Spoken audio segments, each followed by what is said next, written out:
pourquoi cette émotion elle est encore là? Parce qu'elle est coincée. Parce qu'elle n'a pas, pas pu être vécue. L'enfant il s'est mis en sécurité. À partir du moment où il se met en sécurité, il considère que c'est dangereux. Donc à chaque fois qu'il va être dans cette situation où il a été mis au pilori, il se met en sécurité. Voilà, c'est un réflexe. Un chien, quand il se fait mordre, après il a un réflexe. Hein. Enfin, je veux dire, il en garde une trace mémorielle qui va alimenter sa survie. Là, il a le droit. C'est normal qu'il le fasse parce que c'est vraiment son intégrité corporelle, hein, parce qu'il s'est fait mordre. Mais là, ce que vous avez vécu est intense au niveau émotionnel et le corps de l'enfant qui est tout petit, il ne peut pas supporter ça. Donc c'est comme un fusible, floum. Et c'est pour ça que devant l'agression, même des agressions sexuelles, l'enfant il se met tellement en sécurité qu'il s'amnésie.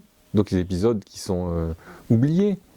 Et on porte ça en nous sans savoir historiquement ce qui s'est passé. Mais il y a un truc qui ne va pas.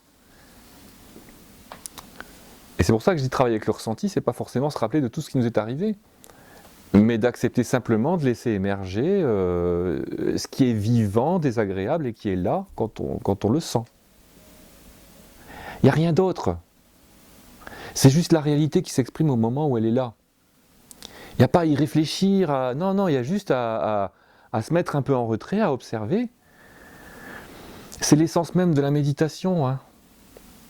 Observer sans réagir. Voyez ? Agréable, désagréable. Je ne m'attache pas, ni désir, ni aversion. Ça, c'est vraiment les enseignements du Bouddha. Hein. Et quelque part, c'est exactement ce qu'on fait dans le ressenti thérapeutique. C'est se laisser traverser par ce truc qu'on n'a pas envie de sentir. Pourquoi ? Parce qu'il s'est mis il s'est coincé dans le corps de l'enfant qui s'est bloqué. Et on garde ce réflexe, parce que c'est un réflexe qui nous a permis de survivre. Ben oui. Pourtant, notre vie n'est pas en danger. Mais celle de l'enfant, oui, quelque part, lui, il le vit comme ça.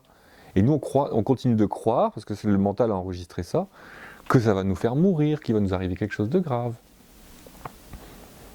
Et ça génère en nous, ce mal-être, ce malaise... parce que c'est évocateur de cette mémoire encore vivante du passé voilà, vous traînez avec vous, là, imaginez, des enfants de tous les âges, et vous les traînez derrière vous, là.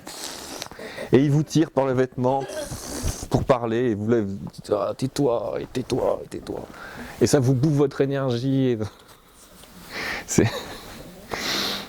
Et à la fin, j'arrête de lutter, donc ils viennent tous, vous avez l'impression que vous allez mourir, qu'ils vont vous bouffer, mais en fait, ils ont juste besoin de s'exprimer, c'est tout. Je ne sais pas si vous l'avez vu.